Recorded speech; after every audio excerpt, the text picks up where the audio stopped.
What if I told you that many climate deaths are not caused by storms, but by the way we design our cities? Hello there, this is 𝗖𝗹𝗶𝗺 once again, signing in from Canada with episode 2 of our climate talks. And today's topic is cities as climate labs. I grew up in a developing country where cyclones, tornadoes, and floods were not just rare disasters, they were in fact seasons of fear. I have lived in two realities. One, where storms destroy everything, and in one, where systems quietly prevent natural disasters. In our first episode, we spoke about nature-based solutions and our oceans. And today, we would talk about our cities. Because the difference is not in the storm, it's in the preparations.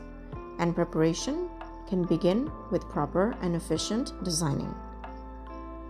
Many cities, especially back home, live with a very sad and painful contradiction. Flooded when the rains come, and thirsty when they leave. There's water everywhere, yet not a drop to drink or to rely on.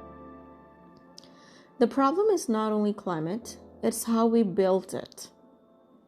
We sealed the ground with concrete, forced our rivers into narrow channels, but we forgot that land must breathe. Such thinking offers another path.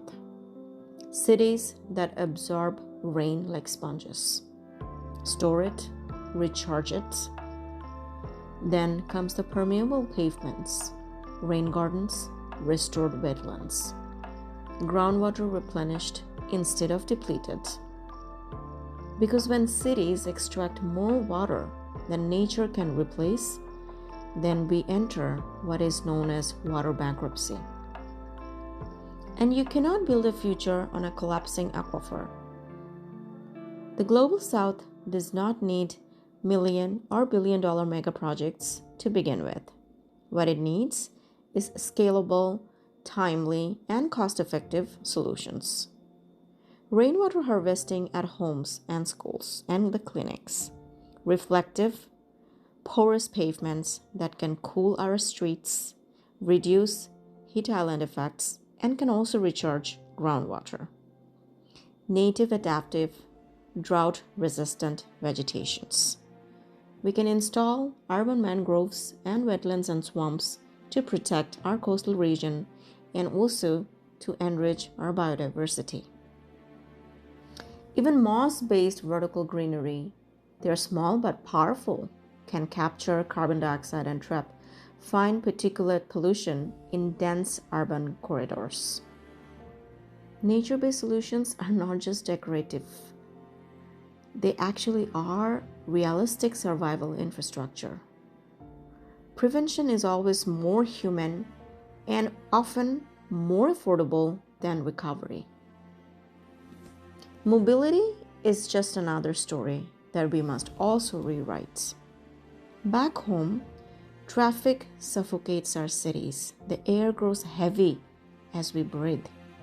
And in countries like India, Pakistan, and Bangladesh, air pollution contributes to some of the highest rates of respiratory and pulmonary illnesses in the world. Yet the solution can often be very simple. What we need is safe cycling, walkable streets, and shared movement. In dense cities, bicycles can often move faster than our cars. They also reduce emissions and improve our cardiovascular health and also our mental well-being. They cost very little. So, public transport and transit must be the backbone where we have to make our efficiency work more. We need electrical buses, we need bicycle-friendly streets and pavements for more walkable streets.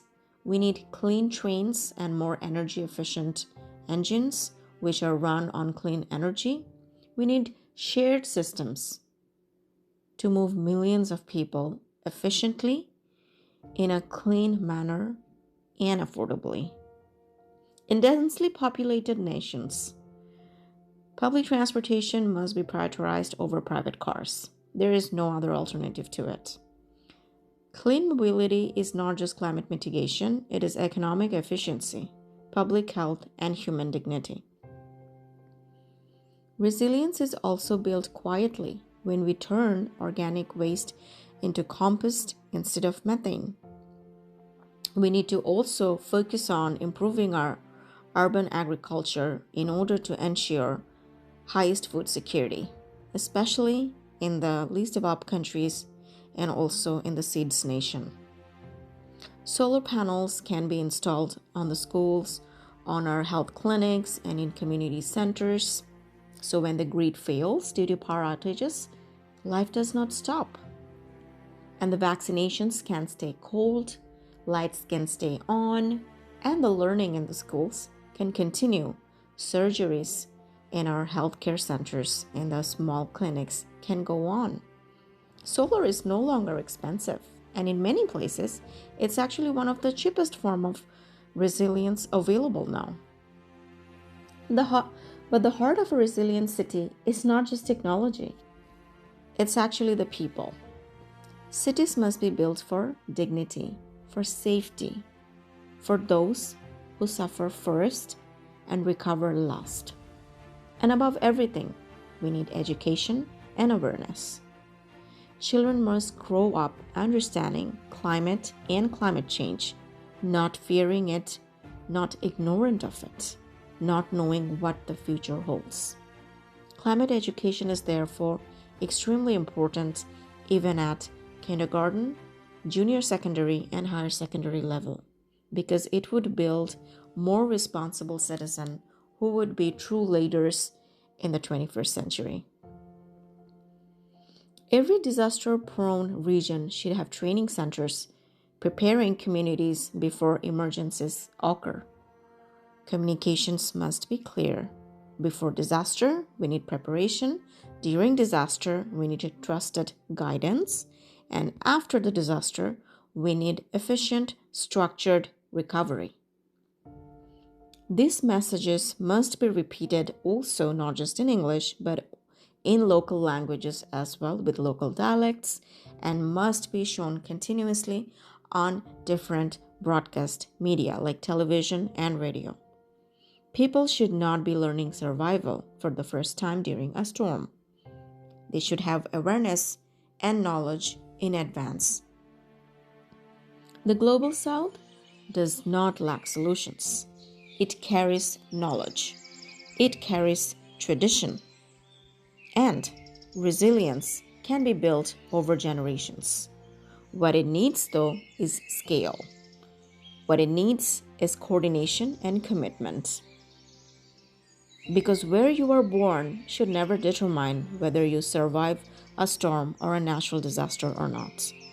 Cities can become climate laboratories, places where we test, learn, experiment with, and also protect life. But only if what we learn is implemented and shared equitably across the globe. Signing off once again with the second episode. Hope you liked it.